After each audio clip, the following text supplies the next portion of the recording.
Una de las interrogantes más complejas y fascinantes dentro de la doctrina espiritual consiste en la noción de que el Ser Supremo posee una naturaleza única mientras se expresa simultáneamente en tres entidades distintas. ¿Bajo qué lógica es posible tal arquitectura metafísica? ¿De qué manera coexisten el progenitor, el vástago y el soplo sagrado, siendo en esencia la misma deidad absoluta? Nos encontramos ante uno de los pilares más abismales y profundos de las crónicas sagradas. Multitud de estudiosos y teólogos pretenden desentrañarlo a través de los siglos. Sin embargo, una minoría logra realmente aprehender su sustancia interna y su significado real. Este análisis detallado proyectará luz sobre tal realidad celestial, explorando el funcionamiento preciso de la estructura trinitaria, despejando malentendidos habituales que confunden a las masas y exponiendo fragmentos proféticos que otorgan sentido a este enigma milenario.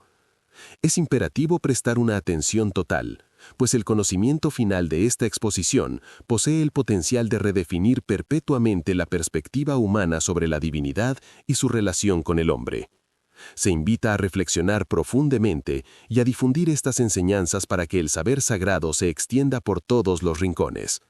Lo que está por revelarse a continuación podría transformar de manera drástica y permanente la percepción individual sobre lo trascendental.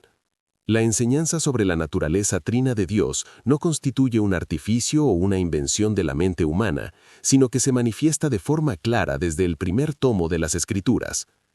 En el relato de la creación, específicamente en el versículo 26 del primer capítulo del Génesis, se registra al Creador pronunciando las siguientes palabras: «Produzcamos a la humanidad según nuestro propio diseño, conforme a nuestra semejanza».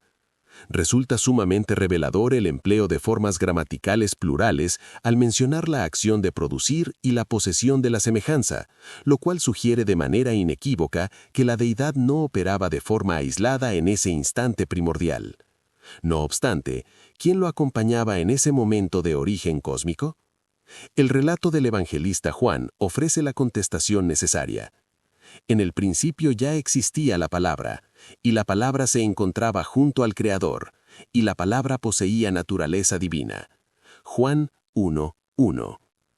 Aquí se desvela que el Mesías, identificado bajo la figura de la palabra, coexistía con el Padre desde la eternidad misma y compartía plenamente su esencia divina. Respecto al soplo sagrado, en el segundo versículo de la creación, se lee textualmente que el Espíritu de Dios se desplazaba sobre la superficie acuática. Por consiguiente, desde el génesis mismo de la existencia, se aprecia a tres entidades operando de forma mancomunada y armoniosa.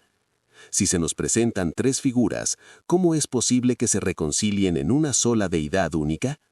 Los textos sagrados son sumamente enfáticos al declarar que solo existe un único y soberano Señor. Escucha con atención, pueblo elegido. El Señor es nuestro soberano, el único Señor existente. Deuteronomios 6:4. Esto implica de forma directa que el progenitor, el Hijo y el Espíritu no constituyen bajo ninguna circunstancia tres divinidades independientes o separadas, sino una unidad indivisible que se expresa en tres personas con identidades distintas. Una de las mejores analogías para asimilar esto es contemplar las declaraciones del Mesías, quien afirmó categóricamente: «Mi Padre y yo somos una misma cosa». Juan 10:30. Estas palabras no indican que el Hijo sea una deidad ajena o secundaria al Padre, sino que ambos poseen y comparten la misma sustancia trascendental y eterna. Sobre el soplo sagrado, el Maestro también mencionó lo siguiente: «El intercesor, el Espíritu de verdad, a quien el Padre enviará en mi representación oficial, les instruirá en toda la verdad y les recordará mis enseñanzas». Juan 14:26. En este punto preciso se percibe con claridad la separación de roles entre Padre, Hijo y Espíritu, operando todos bajo una misma voluntad divina y un mismo propósito. Una metáfora visual muy eficaz para intentar visualizar la Trinidad es el elemento vital del agua. Esta puede manifestarse en estado líquido, en estado sólido como el hielo o en estado gaseoso como el vapor, pero a pesar de sus diferentes formas físicas, sigue siendo exactamente la misma composición química y sustancia. Otra comparación de gran utilidad es el astro solar, el cual proyecta simultáneamente luminosidad, temperatura cálida y energía radiante, pero a pesar de estas tres manifestaciones, sigue siendo un único cuerpo celeste en el firmamento. De igual modo, la deidad existe eternamente como Padre, Hijo y Espíritu Santo, desempeñando cada uno labores particulares y funciones específicas, pero siendo en última instancia el mismo y único Dios. En este momento, cualquier buscador de la verdad podría estarse preguntando, si la estructura de la Trinidad es tan evidente en los textos bíblicos, ¿por qué existen tantas personas que deciden rechazarla? Esta es una interrogante vital y de suma importancia, por lo que a continuación se explorarán los errores más frecuentes sobre este tema y cómo rebatirlos utilizando la autoridad de la palabra profética. Pese a las abrumadoras pruebas textuales, muchos niegan esta doctrina fundamental. Algunos argumentan que el Mesías no posee divinidad. Otros sugieren que el Espíritu es mera energía impersonal emanada de Dios, y existen quienes creen que la Trinidad es una invención política de la institución religiosa inicial. Sin embargo, ¿resisten estos juicios el escrutinio riguroso de las Sagradas Escrituras? Muchos críticos argumentan que el término Trinidad no figura literalmente en las páginas de los pergaminos sagrados. No obstante, que el vocablo específico falte no anula en absoluto la veracidad o la existencia del principio que describe. Diversas creencias nucleares y fundamentales de la fe cristiana carecen de nombres específicos dentro de los textos. Incluso la denominación Biblia como tal no aparece mencionada dentro de sus propios libros. Lo verdaderamente relevante no es la nomenclatura técnica, sino la fidelidad a la verdad teológica que dicha palabra representa. Además, la estructura trina permea las escrituras de principio a fin. En el libro de Mateo 28:19, el mandato final es discipular a todos los pueblos, bautizándolos en el nombre del Padre, y del Hijo, y del Espíritu Santo. Es sumamente notable que el texto utilice la palabra nombre en singular y no en plural, evidenciando que los tres participantes poseen la misma identidad absoluta y divina. El apóstol Pablo también los menciona en unidad perfecta en sus epístolas, como en 2 de Corintios 13:14, probando que funcionan en una cohesión absoluta. Un desacierto sumamente usual entre los escépticos es considerar al Mesías meramente como un profeta destacado o un ser de alta jerarquía creado por Dios. Sin embargo, las enseñanzas bíblicas indican algo infinitamente superior. El Evangelio de Juan 1:1 sostiene que la palabra era Dios, y el versículo 14 de ese mismo capítulo confirma que esa palabra divina se hizo carne en la persona de Jesucristo. En el 8º capítulo del mismo Evangelio, Jesús afirma con autoridad, antes que existiera el patriarca Abraham, yo soy, utilizando deliberadamente la autodenominación divina que Dios reveló a Moisés en el episodio de la zarza ardiente. Esto sitúa al Mesías como el mismo Creador manifestado. Ante su victoria sobre la muerte, el discípulo Tomás declaró con asombro, Señor mío y Dios mío, Juan 20:28, y el Maestro no lo desautorizó ni lo corrigió, pues ese reconocimiento era exactamente el propósito de su revelación al mundo.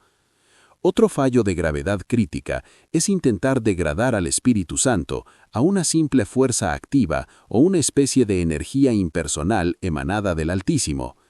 No obstante, las crónicas sagradas demuestran que Él posee intelecto propio, sentimientos profundos y una determinación soberana, todos ellos atributos exclusivos de una entidad o persona real.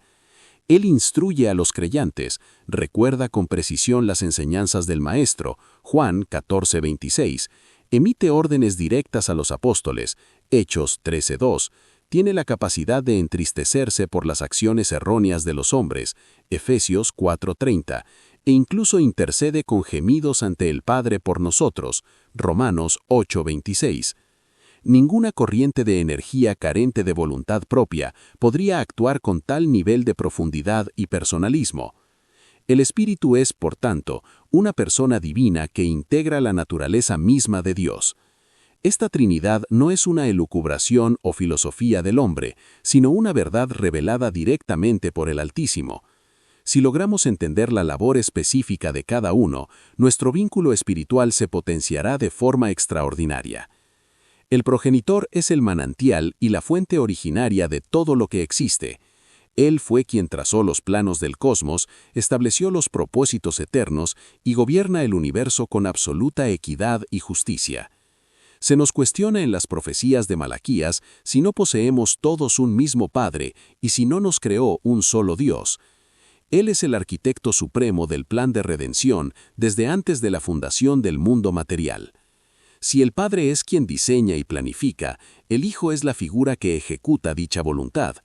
El Mesías vino al mundo material tomando forma humana para concretar el plan paterno y reconstruir el puente de conexión que se había roto.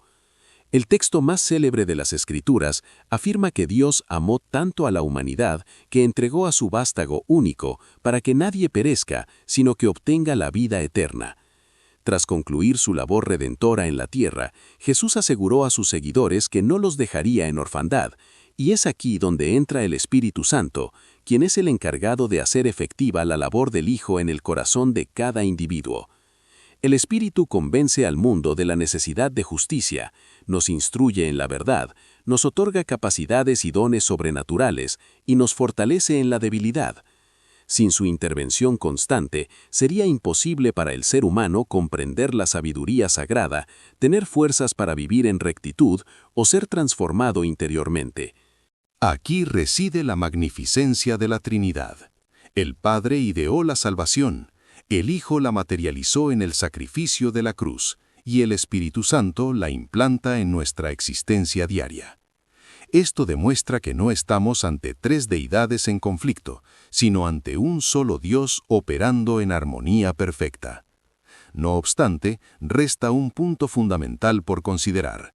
Esta realidad no es simplemente un teorema intelectual o un dato para el debate teológico, sino que posee una influencia inmediata sobre el transcurrir de nuestros días.